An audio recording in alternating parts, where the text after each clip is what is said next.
Bonsoir mes très chères dames, cette vidéo est réservée uniquement pour les femmes. C'est la suite de dur d'être un parent, point d'interrogation. Ce n'est pas une affirmation, c'est une interrogation. Est-ce que c'est si dur d'être un parent?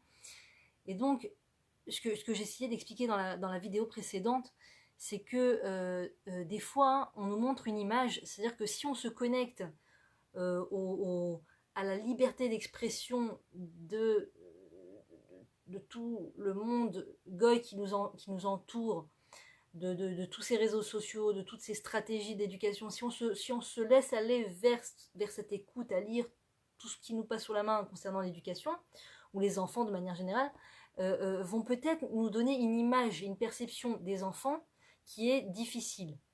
Donc ça peut être des fois juste entendre une femme parler. Je m'assois quelque part et puis je dis à une femme ça va, tout va bien, et puis là elle commence à me sortir tout un dégueulis, pardon, de ouf, de j'en peux plus, de mes enfants, de qu'est-ce qu'ils m'ont pas fait, et c'est des monstres, Shalom, et c'est dur, et j'en peux plus, et voilà, et pourquoi.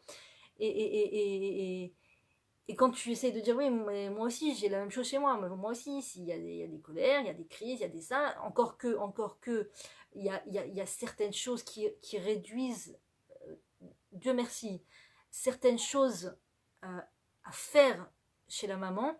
C'est pas vraiment des actions techniques, mais quand la maman arrive à une vision positive de ses enfants, et donc elle va être dans une perception positive de ses enfants, il y a quelque chose qui va découler, qui va calmer l'enfant, qui vont calmer les enfants. C'est le jour et la nuit, tout simplement. C'est le jour et la nuit. Quand une maman a un regard positif sur ses enfants, et que quand elle s'adresse à eux, elle leur fait entendre à leurs oreilles qu'ils sont aimés par elle, qu'ils sont bien vus par elle, qu'ils ont une belle image à ses yeux, même quand ils se rebellent, même quand ils poussent des grognements, même quand ils s'énervent, même quand ils font pas ce qu'on leur demande. Et encore, ça aussi, c'est un thème en soi. Est-ce que je dois demander de but en blanc comme ça à mon enfant de faire des choses sans arrêt? Fais ça, fais ça, fais ça, fais ça, fais ça. Est-ce que c'est aussi une bonne manière de faire? C'est une question et qui a une réponse aussi. Les enfants, il arrive des fois dans certaines familles religieuses qui donnent une éducation religieuse à leurs enfants, il arrive des fois qu'un enfant ou plusieurs n'ont pas suivi le chemin. C'est-à-dire à un moment, ils ont lâché tout ce que leurs parents leur ont enseigné, toute l'éducation que les parents ont donnée. Les parents ont amené des enfants dans des écoles juives religieuses, ils ont donné une éducation religieuse et on voit par la suite que certains enfants rejettent tout ça, rejettent tout ce qu'ils ont reçu. D'abord, il faut savoir que c'est parfois, souvent le temps d'un moment. C'est le temps d'un moment et ça va finir par évoluer quand l'enfant va lui-même se marier, va lui-même avoir des enfants. Il va se remettre sur le chemin, Bezrat Hashem, il faut prier pour ça. Mais pourquoi Et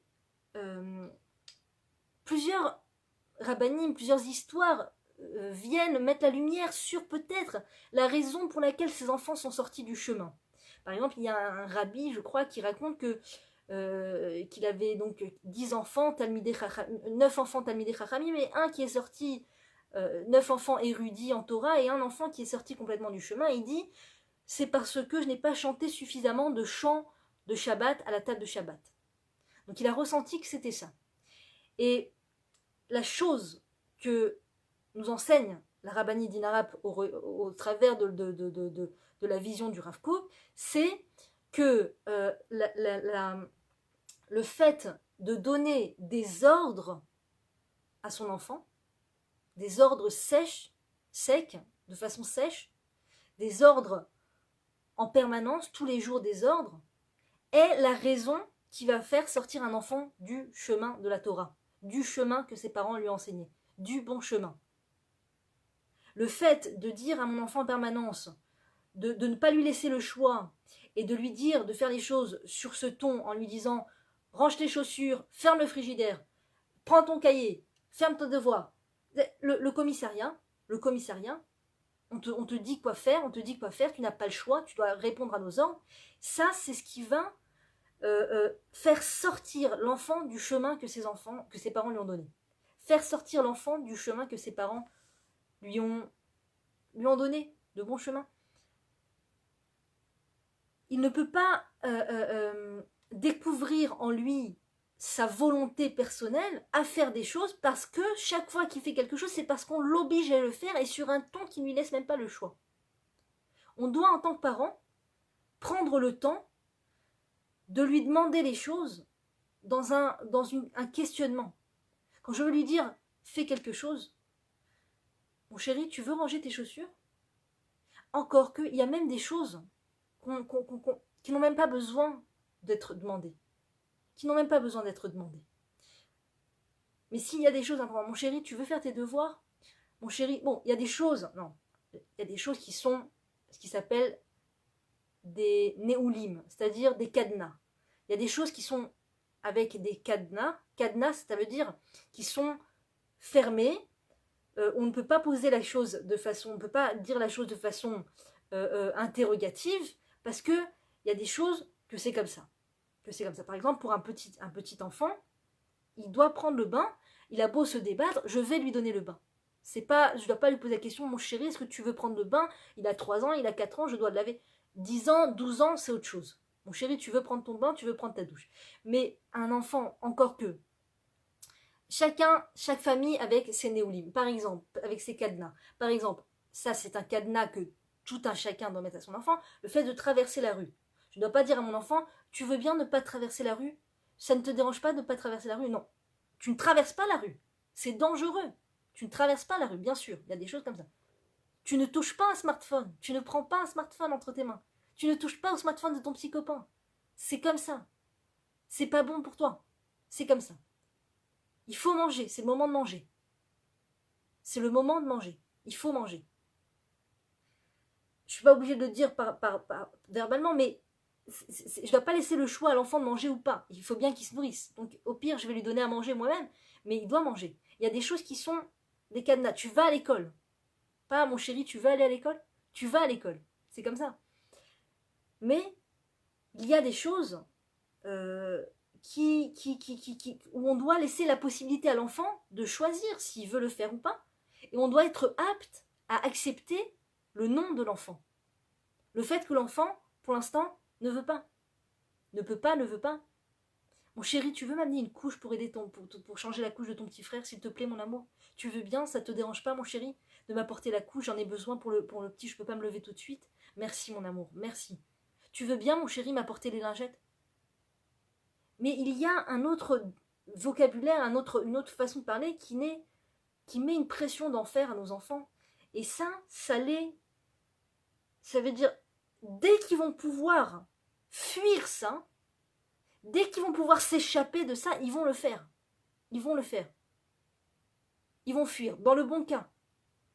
Dans le meilleur des cas, ils vont fuir la maison. Ils vont fuir cette ambiance d'ordre. D'accord? Dans le pire des cas, ils vont s'effacer complètement, faire les choses dans une extinction intérieure qui amène d'autres problèmes, hormis le fait qu'ils vont être éteints de l'intérieur. C'est pas seulement, ils vont s'éteindre de l'intérieur, ils vont s'annuler intérieurement pour répondre aux ordres de papa et de maman, parce que sinon maman fait la tête, parce que sinon papa me fait des remarques, parce que sinon voilà. Donc ils vont s'annuler. Et le fait de s'annuler amène des symptômes embêtants.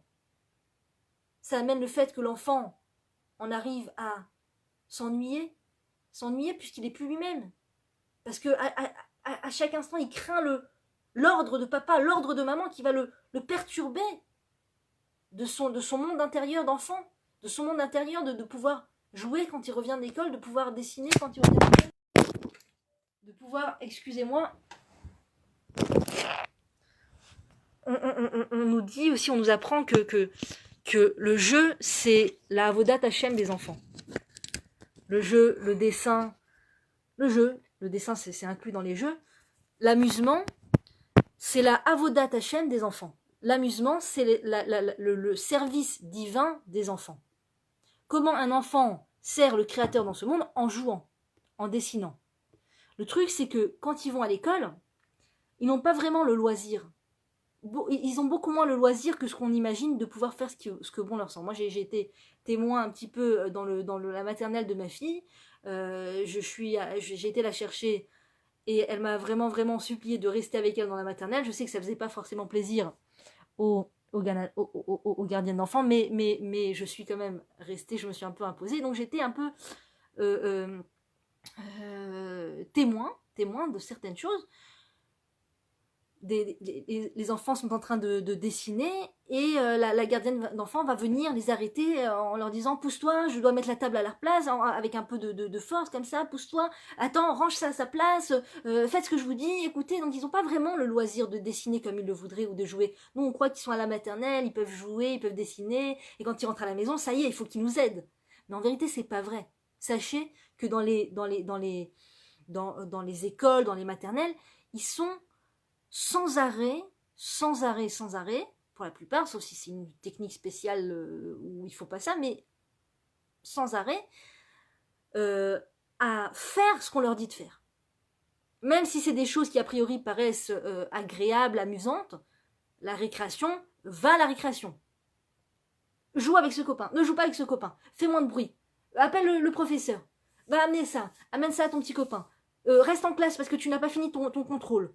Va appeler ton copain pour qu'il reste. Ils n'ont pas ce moment de loisir où l'enfant peut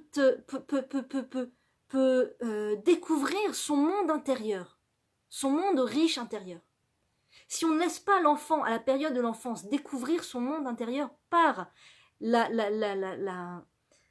comment dire, la sérénité qu'on lui apporte de pouvoir vaquer à son jeu sans l'arrêter toutes les 2 minutes, de le laisser vaquer à son dessin. Vous savez à quel résultat de dessin, à quel résultat, pas tous les enfants sont des dessinateurs, mais pour ceux qui sont bons en dessin, pour ceux qui sont bons en construction, pour ceux qui sont bons en sport, vous savez à quel niveau de résultat les enfants peuvent arriver quand on les laisse explorer leurs capacités, quand on ne va pas les couper sans arrêt. Et en plus de ça, c'est leur service divin, c'est comme ça qu'ils servent le Créateur. C'est comme ça qu'ils apprennent à se connecter à leur intériorité, et ils n'ont pas besoin sans arrêt d'aller se connecter à l'extérieur, sur les réseaux sociaux quand on est adulte, de toujours être collé avec les gens, de toujours être dans les actions extérieures pour se sentir vivre. Ils se sentent vivre quand ils sont seuls aussi avec eux-mêmes.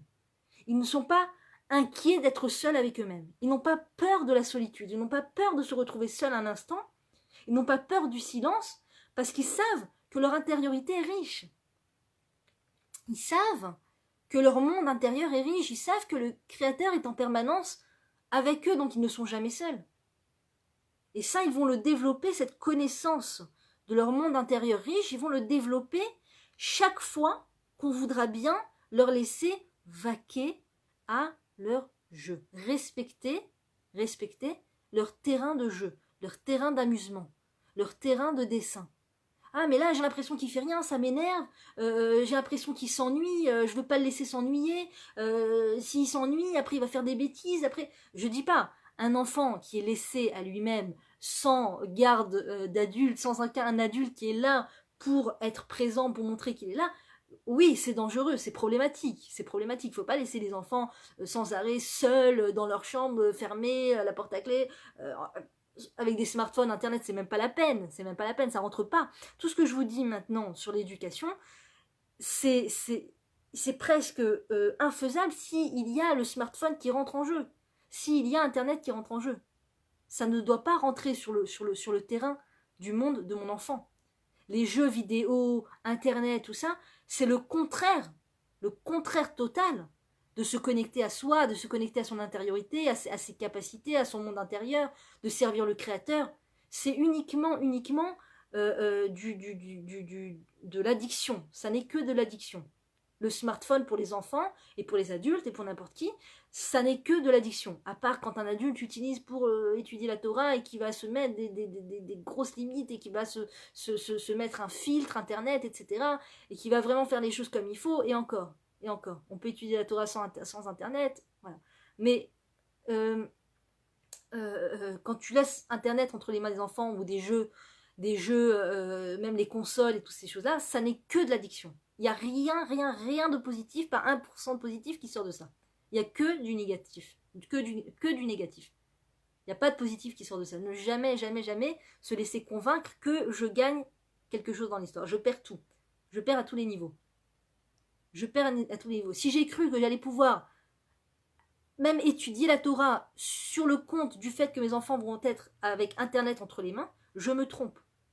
Si je dois annuler un cours de Torah pour rester avec mes enfants, pour ne pas, ou si je ne dois arrêter d'étudier mon livre de Torah, je parle pour les papas, parce que c'est les papas qui ont le truc qui ont vraiment la charge de l'étude de la Torah. Mais parfois, ça arrive. J'ai entendu une histoire comme ça, qu'il y avait un homme qui avait fait tchouva et qui voulait absolument étudier beaucoup de Torah. Et qu'est-ce qu'il faisait pour pouvoir être tranquille? Donc, il laissait ses enfants avec Internet, avec les jeux télécommandés, tout ça, pour pouvoir étudier beaucoup de Torah. Donc, cette Torah, c'est sur le compte de tes enfants. Au final, pourquoi la Torah a été donnée? Pour la faire passer à nos enfants. Donc si j'étudie la Torah en abîmant mes enfants pour qu'ils soient sur Internet ou sur des smartphones, tout ça, il n'y a pas de bracha dans ça. Il n'y a pas de bracha. On ne fait pas une mitzvah sur le compte d'une avéra. Donc bien sûr, ça ne rentre pas en compte. Donc quand je laisse mon enfant, d'accord, quand il rentre de l'école et que je lui rends ce service, oui, il y a les devoirs, oui, il y a le bain, oui, il y a le repas, encore que la douche et le bain, on n'est pas obligé de leur donner tous les jours. Des fois, il y a des moments où il va peut-être falloir faire un petit peu, je sais pas, chacun avec ce qui est primordial ou pas. Mais il y a des fois, je sais que moi, pour mon mari, c'est très important que les enfants prennent la douche. Moi aussi, mais c'est-à-dire pour lui, c'est très important. Et je sais qu'il y a des moments où il ne va pas leur dire de faire la douche parce que c'est des moments où il y a un peu la pression, où on est juste à un moment un peu délicat, où on est fatigué, on est rentré d'un truc un peu tard, où il y a l'école demain, où on devait faire quelque chose et tout. Et donc, des fois, il va quand même faire la passe dessus. Il va pas les obliger parce que, voilà. Mais donc, chacun va ressentir. Mais donc il y a des choses qui sont obligatoires, bien sûr. Manger, se doucher, faire ses devoirs, bien sûr. Et encore, ça, je peux les amener de façon douce et gentille et agréable. Mais si je leur rends ce service, de les laisser, maintenant, ils dessinent. Mon enfant dessine. Mon enfant joue, de ne pas percevoir le jeu et le dessin ou toutes ces choses-là chez mon enfant comme un laisser-aller, comme une perte de temps, comme ils ne m'écoutent pas, comme j'ai besoin d'aide, et eux ils dessinent et ils jouent, et moi j'ai tout sur la tête, et les laisser se construire au travers du jeu, les laisser se construire au travers du dessin, de ce qu'ils aiment faire. Il y en a pour qui c'est pas du tout le dessin, il y en a pour qui c'est sauter d'un canapé à l'autre, il y en a pour qui c'est moi je sais, mon frère il était très fort pour escalader les murs, il mettait ses mains, il y avait un petit couloir chez nous, il mettait une main de chaque côté, il escaladait jusqu'au toit, jusqu'au plafond, il adorait faire ça. Donc il y a des enfants, pour eux c'est sauter d'un lit à l'autre, c'est escalader dans la maison, c'est ça leur truc, c'est ça leur neshama, leur âme, elle aime ça. Si je suis assez intelligente en tant que maman et assez, je suis, c'est ça la bonté aussi. La bonté, c'est aussi de ne pas déranger mon enfant quand il est dans le jeu. Je dis pas, il y a des moments où bien sûr, mais si je peux le laisser, je lui fais gagner énormément. Je lui fais gagner énormément. Énormément. Nous, on a laissé un petit coin dans le salon. J'ai mis du temps à m'habituer à ce petit coin parce que j'étais très harmonie, propreté, tout ça. Mais maintenant, on s'est habitué à ce petit coin. On a mis un petit coin dans le salon où il y a une petite table avec des feutres, de la peinture, des feuilles, des objets en argile qui peuvent peindre. Quand on veut pas jeter une boîte en carton et tout, on leur met sur cette table. Et ils viennent, à chaque fois, ils rentrent de l'école, ils s'assoient et ils peignent le truc. Et ils dessinent sur ça et tout ça. Et je sais que moins on va les arrêter dans ça, et plus on leur rend service. Je ne dois pas voir dans le jeu quelque chose une perte de temps, que Dieu préserve. Dans le fait qu'ils lisent des livres, les laisser, voilà, ne pas trop les reprendre dessus. Donc, où je voulais en arriver, c'est le fait que à Olam, Chesed Olam Ibane. Le monde tient sur la bonté. Le monde est construit grâce à la bonté.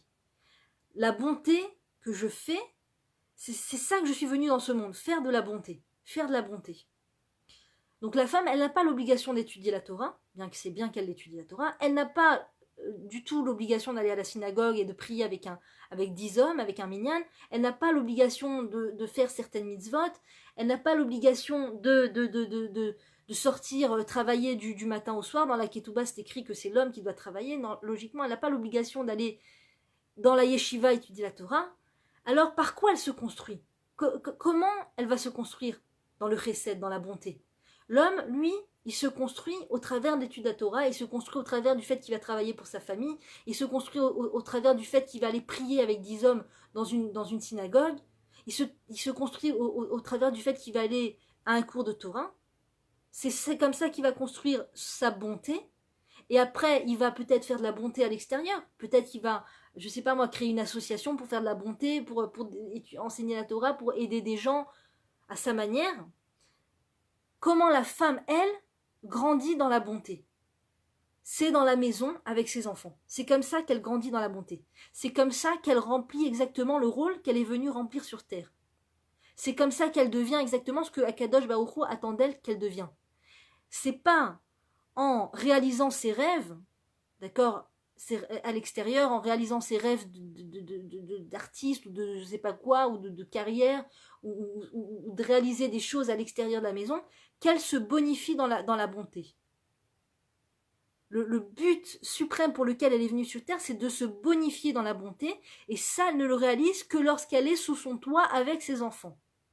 Quand il n'y a pas encore les enfants, elle peut le faire de plein d'autres façons, mais elle peut arrêter quand bon lui semble. C'est-à-dire qu'une femme qui n'a pas encore d'enfants et qui fait de la, ou qui a des enfants qui ont grandi, qui ont construit la maison, elle fait de la bonté à l'extérieur, elle fait la bonté avec des gens, elle aide des gens. Quand elle rentre chez elle, elle va aller dormir, elle va dormir. Si elle veut arrêter pendant un instant de faire de la bonté, elle va arrêter. D'accord? C'est elle qui décide quand est-ce qu'elle le fait. La maman avec les enfants à la maison, c'est en permanence. C'est en permanence. Il n'y a pas un moment où elle peut faire vraiment une pause. Bien sûr, Akadosh Baruch Hu lui donne des moments où elle va pouvoir respirer, reprendre des forces. Et encore, ça dépend. La rabbinite d'Inarab qui nous enseigne donc toute cette vision d'éducation, pendant 20 ans à peu près, son mari rentrait de l'armée une fois toutes les 2 semaines. Un Shabbat toutes les 2 semaines.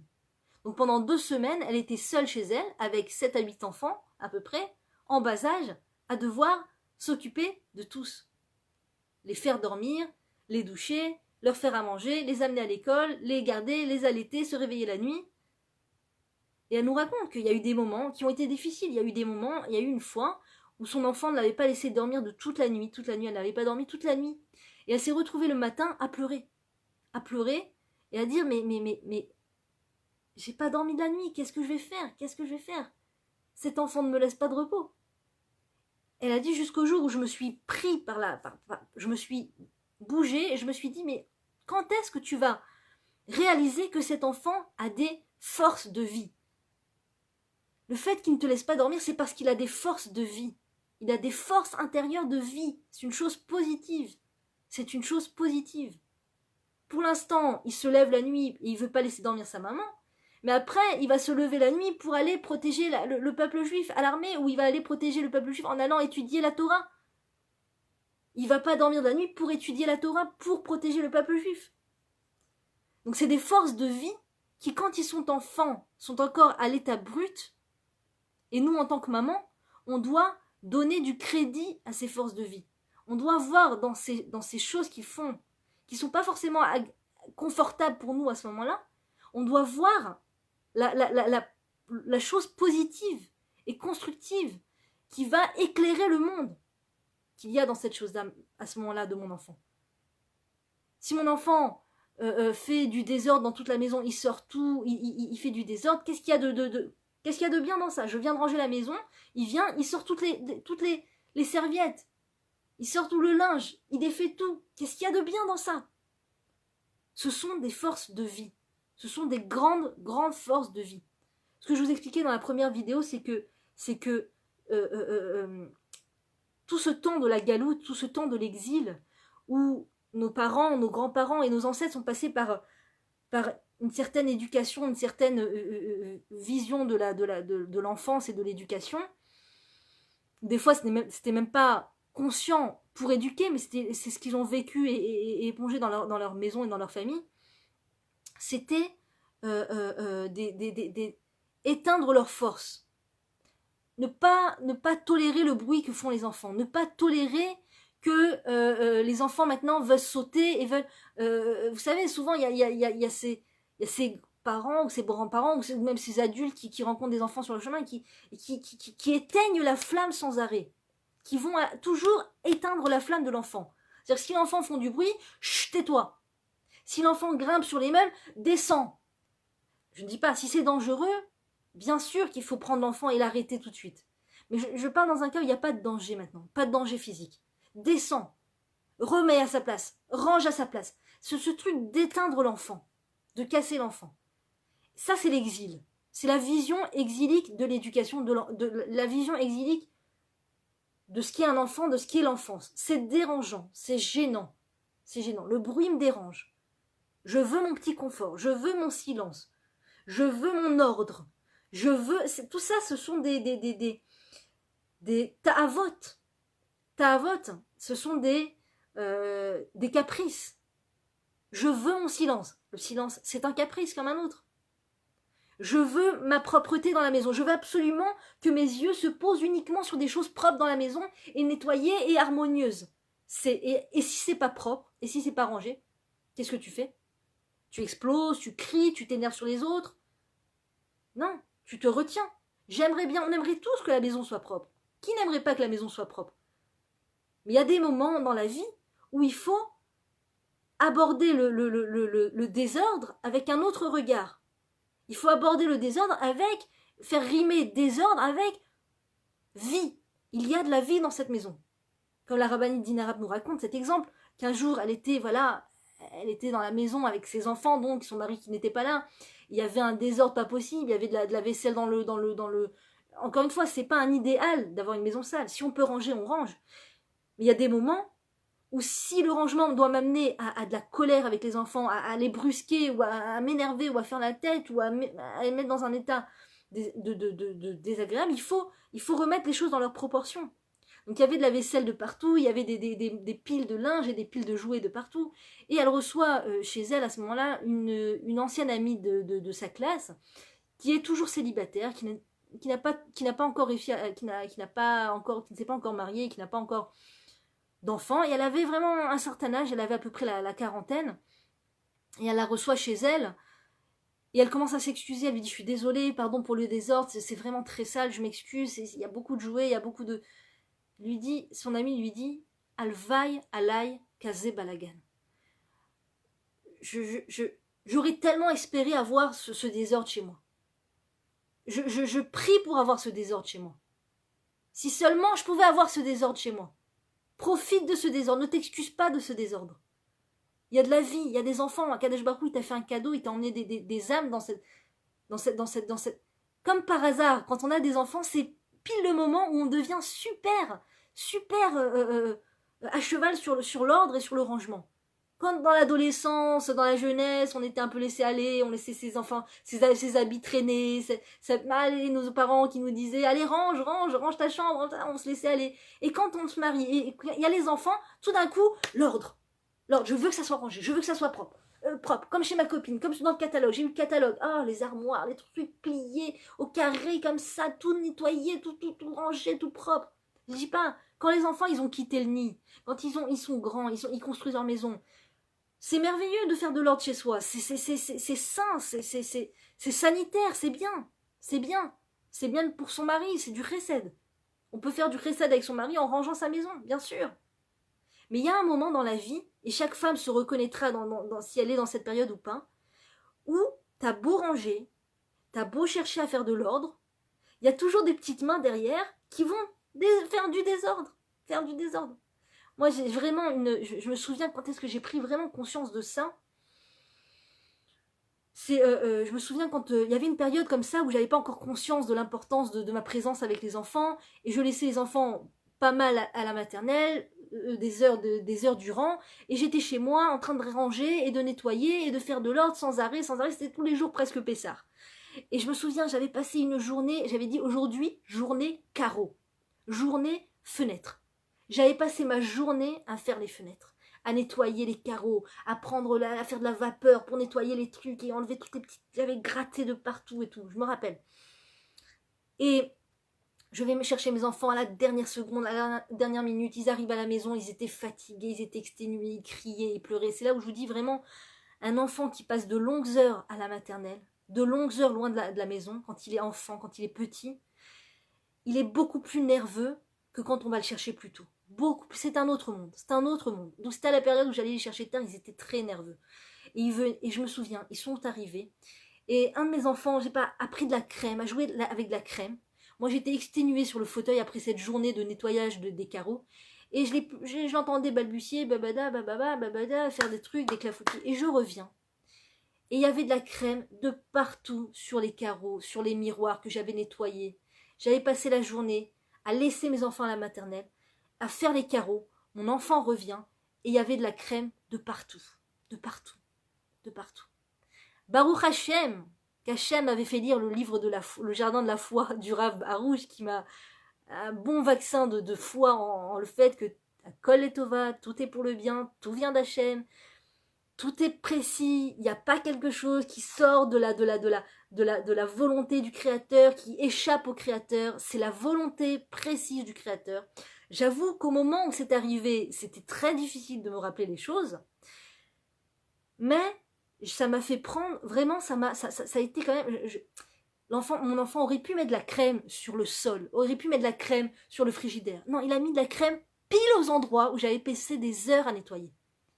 Et ça m'est apparu tellement clair le soir quand j'ai fait, ou je sais plus, dans la semaine, quand j'ai réfléchi à ça.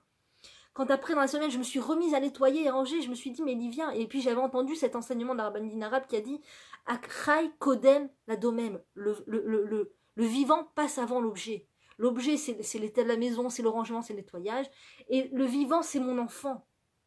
Je laisse mon enfant des heures chez la gardienne, entre les mains d'une femme étrangère, pour que les carreaux soient entre mes mains à moi. Les carreaux, qu'est-ce que les carreaux ont fait de plus que mes propres enfants, la chair de ma chair, pour être caressés par mes mains du soir au matin, du matin au soir, alors que mes enfants, je vais à peine les prendre dans les mains parce que vite le bain, vite range tes devoirs, fais tes chaussures, mange, vite va dormir, que je puisse me remettre à ranger, que je puisse me remettre à nettoyer.